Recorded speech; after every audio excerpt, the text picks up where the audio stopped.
ഈ കോവിഡ് വന്ന സമയത്ത് എനിക്ക് ആരോടും പോയി കടം ചോദിക്കേണ്ടി വന്നില്ല. കാരണം വരുമാനം എന്ന് പറഞ്ഞ് ഡെഡായിരുന്നു. എക്സ്പെൻസ് അതിനേക്കാൾ കൂടുതലായിട്ട് ഉണ്ടായിരുന്നു എല്ലാവരും.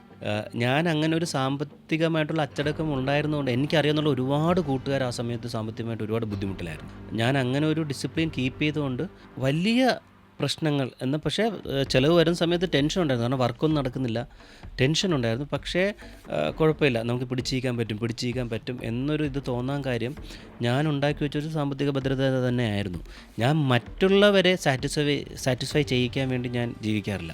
ഈ മറ്റുള്ളവർക്ക് അയ്യോ അവർ കണ്ടിട്ട് അവൻ ചെറിയ വണ്ടിയിൽ നടക്കുന്നു, അല്ലെങ്കിൽ അവൻ്റെ ജീവിത ലൈഫ് സ്റ്റൈൽ വളരെ ലോ പ്രൊഫൈലാണ് എന്ന് അവരെ മനസ്സിലാക്കാൻ വേണ്ടി ഞാൻ ജീവിക്കാറില്ല. ഞാൻ എനിക്ക് സാറ്റിസ്ഫൈ ചെയ്യിക്കാൻ വേണ്ടിയാണ് ഞാൻ എപ്പോഴും ജീവിക്കാൻ ശ്രമിക്കാറ്. മറ്റുള്ളവരെ സാറ്റിസ്ഫൈ ചെയ്യാൻ ജീവിച്ചു കഴിഞ്ഞാൽ ഒരുപക്ഷെ നമ്മൾ കുറച്ച് കഴിയുമ്പോഴത്തേനും നമ്മൾ ബുദ്ധിമുട്ടുകളാണ്. നമ്മളെ സാറ്റിസ്ഫൈ ചെയ്ത് ജീവിച്ചു കഴിഞ്ഞാൽ ചില ബുദ്ധിമുട്ടുള്ള ഘട്ടം വരുമ്പോഴത്തേനും നമുക്കത് അതിജീവിക്കാൻ സാധിക്കും.